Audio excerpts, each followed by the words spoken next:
Bapak Ibu terkasih dalam Tuhan, saya mengajak kita membaca dari 2 Timotius 4 ayat 1 sampai dengan ke-5. 2 Timotius 4 ayat 1 sampai dengan ke-5. Bapak Ibu boleh menyimaknya dan saya akan membacakan untuk kita semua.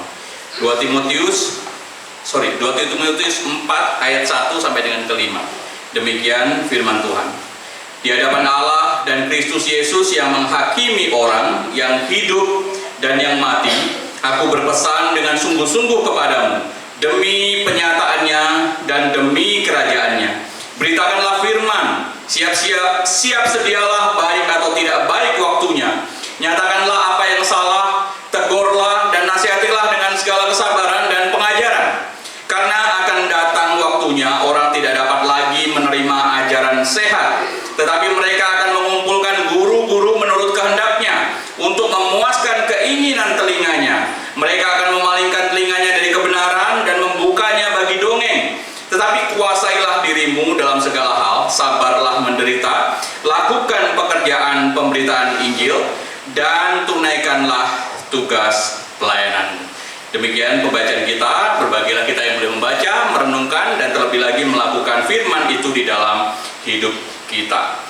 Bapak Ibu terkasih dalam Tuhan, membaca Timotius seperti sedang membayangkan orang tua kita, ya. Pendeta Firman Sirait menuliskan wasiatnya kepada kita semua, ya. Ditulis di akhir hayatnya, ditulis untuk mempersiapkan kawan-kawan sekerjanya, ya, kita semua. Paulus seperti demikian, mempersiapkan Timotius, ya, agar siap sedia di dalam pelayanan, di ladang pelayanan. Ngapain sih harus dipersiapkan? Kenapa harus dipersiapkan? Karena Paulus seperti dituliskan dalam 2 Timotius ini, tantangan di pelayanan sana itu sungguh sangat berat. Karena itu perlu bijaksana melihat, ya, apa yang ada di depan sana. Perlu bijaksana, ya, untuk bersiap memasuki ladang pelayanan di luar sana. Bapak Ibu yang terkasih dalam Tuhan, ya, tidaklah mudah. Karena apa? Tantangan itu begitu luar biasa di luar sana. Ancaman penderitaan, ya, ajaran sesat, campur aduk dan sinkretisme ajaran, ya, bukan hanya di era Paulus dan Timotius, tapi di era sekarang, ya. Tantangan dari situasi yang sepertinya di dalam pelayanan tidak lagi ideal, ya. Jemaat punya banyak keinginan, ya. Macam-macam keinginannya, semuanya beda-beda dan semuanya mau atau ingin kemudian dipedulikan, ya.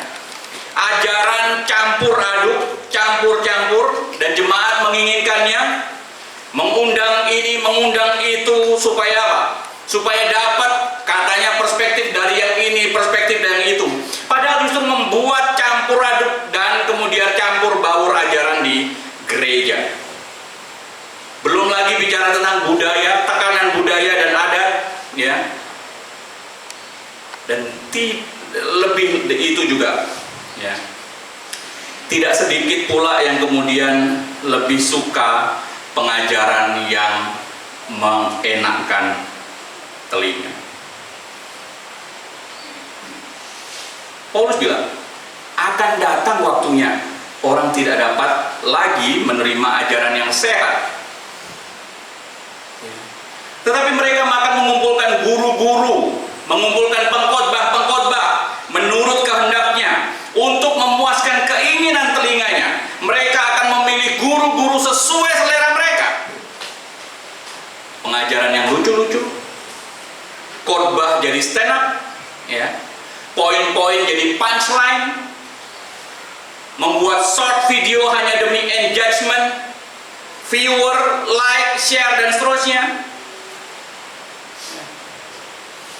Diisi pengajaran, ya, hanya mementingkan asal menarik, bukan mana yang benar. Bapak Ibu yang terkasih dan secara khusus majelis yang akan diteguhkan hari ini, inilah dunia yang akan Bapak Ibu dan Saudara masuki hari ini. Zaman ketika banyak orang tidak mau ditegur, zaman ketika kebenaran harus dibuat selera, dibuat sesuai dengan selera mereka. Zaman ketika gereja ya bisa jadi mudah tergoda untuk menurunkan standar firman-Nya agar bisa diterima. Tapi saya pikir kita sebagai gereja Tuhan ya, hendaknya tidak mengikuti arus ini. Bapak Ibu sebagai majelis ya sebentar lagi akan diteguhkan, dipanggil bukan untuk menyenangkan telinga orang, menyenangkan telinga jemaat, tapi Bapak Ibu dipanggil untuk menjaga kebenaran Tuhan. Ya. Lalu bagaimana respon kita sebagai majelis klasis, sebagai jemaat, sebagai hamba Tuhan yang dipilih dan ditetapkan oleh Tuhan dan diberikan anugerah untuk masih boleh melayani Tuhan? Maka tetapkan dasar kita, dasar pelayanan kita pada firman. Firman itu menjadi dasar keputusan kita. Firman itu menjadi dasar pembinaan kita. Firman itu menjadi dasar bagaimana kita menggembalakan, melayani pengembalaan dan seterusnya. Siap sedialah baik atau tidak baik waktunya. Artinya firman itu manunggal di dalam diri kita. Ya. Ketika kemudian orang mempertanyakan iman kita, kita bisa mempertanggungjawabkan iman kita kepada seseorang, kepada orang yang bertanya. Ketika orang kemudian meminta kita men-sharingkan kasih setia Tuhan, membagikan kasih setia Tuhan tentang firman, kita bisa otomatis, karena firman itu menjadi bagian dari hidup kita yang kita hidupi sepanjang hari, setiap hari.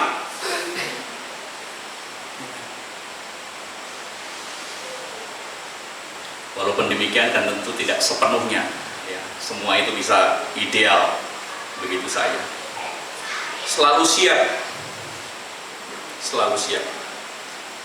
Bapak Ibu yang terkasih dalam Tuhan, bukan hanya mendasarkan kepada firman, tetapi kita juga berani menjalankan fungsi kenabian, menegur, menjalankan fungsi pastoral, menegur, menyatakan yang salah, berani menegur, berani menasihati, dan seterusnya. Jangan kalau kemudian ada orang yang mentang-mentang kasih duit kita, lalu kemudian dia berbuat kesalahan, kita diamkan saja. Dan bukannya itu yang sering terjadi kan? Gara-gara Pak majelis ini punya banyak duit, sering kasih duit ke kita, lalu kemudian kita libatkan dalam pelayanan. Padahal kehidupannya tidak mencerminkan kasih Tuhan, tidak mencerminkan keteladanan. Hanya karena dia pernah mengundang kita khotbah, lalu kemudian kita balas budi mengundang dia khotbah juga. Jangan pelayanan dibuat seperti itu. Firman menjadi dasar. Suara kenabian tetap ditegakkan. Fungsi pastoral tetap dijalankan. Tidak itu saja. Paulus juga mengajarkan di dalam 2 Timotius 4 ayat 5. Tetapi kuasailah dirimu dalam segala hal, sabarlah menderita, lakukan pekerjaan pemberitaan Injil, dan tunaikan tugas pelayanan. Kontrol diri, tidak mudah. Ya. Jangan reaktif, tidak mudah. Jangan mudah baperan, tidak mudah. Ya, apalagi yang orang pemarah. Ya. Seringkali pelayanan dijalankan ya dalam ketidakidealan. Firman disampaikan, orang tidur. Firman disampaikan, orang ngomong sendiri. Firman disampaikan, sibuk dengan gadget sendiri. Kan nggak mengenakan. Ya. Sabarlah menderita. Pelayanan itu ada pahit-pahitnya. Pelayanan itu seringkali juga kita sering disalahpahami, sering dikritik kanan kiri. Padahal kalau dia menjalankan pelayanan yang sama juga belum tentu ya bisa menjalankan sebaik ya orang yang sebelumnya misalnya. Belum lagi menghadapi jemaat yang keras kepala, belum lagi dituntut kesabaran lebih, karena itu bagian dari panggilan kita semua, Bapak Ibu Saudara terutama yang kemudian akan diteguhkan sebagai majelis klasis. Pertanyaannya adalah, Bapak Ibu majelis klasis, Bersediakah Bapak Ibu melayani di situasi seperti ini? Benarkah kita tidak akan kompromi? Benarkah kita akan tetap setia kepada pengajaran kita? Benarkah kita akan tetap setia menjaga identitas kita? Masihkah isi pengajaran kita tetap setia dengan firman atau berubah menjadi lucu-lucuan?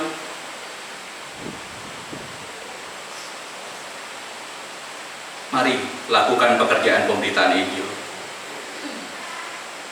Majelis bukan cuma untuk ngurusin administrasi gereja. Ya, majelis juga menggerakkan orang menginjil, mengatur jalannya penginjilan dengan baik. Ya. Kan itu Bapak Ibu majelis yang akan diteguhkan. Tunaikan tugas pelayanan Bapak Ibu. Jangan setengah-setengah, jangan asal ada, jangan sekedar ikut rapat.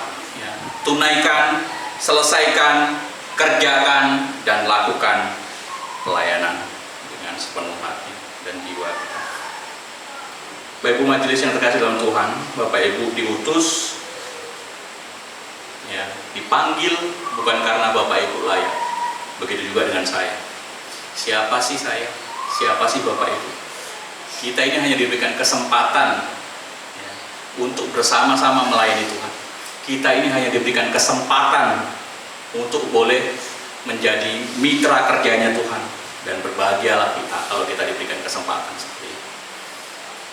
Karena bukan karena kita layak, tapi karena Tuhan mau kita terlibat di dalamnya. Dan saya sangat yakin kalau Tuhan sudah mempersiapkan Bapak Ibu, Tuhan di sisi yang berbeda juga mempersiapkan orang-orang yang akan Bapak Ibu layani, jiwa-jiwa yang akan dipersiapkan, yang akan ditaburi, ya, oleh firman, ya, dari pemberitaan Bapak Ibu, dari pengaturan administrasi dan pengajaran, dari kebijakan-kebijakan yang Bapak Ibu akan keluarkan dalam hal penginjilan. Sama seperti Tuhan mempersiapkan Filipus, Tuhan juga mempersiapkan orang-orang yang akan dilayani, mempersiapkan orang Samaria, mempersiapkan Sida-Sida, dan Tuhan juga mempersiapkan kesusahan yang kemudian menjadi trigger itu semua. Gara-gara kesusahan, ya, semua orang tercerai-berai. Gara-gara semua orang tercerai-berai, Filipus kemudian pergi ke Samaria.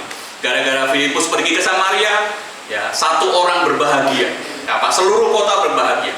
Gara-gara itu juga kemudian Tuhan geser lagi kepada bertemu dengan Sida-Sida. Tuhan persiapkan Bapak Ibu Saudara, dan Tuhan juga persiapkan jiwa-jiwa yang akan Bapak Ibu layani. Karena itu, siapkanlah diri kita untuk boleh masuk di dalam pelayanan. Mari kita berdoa.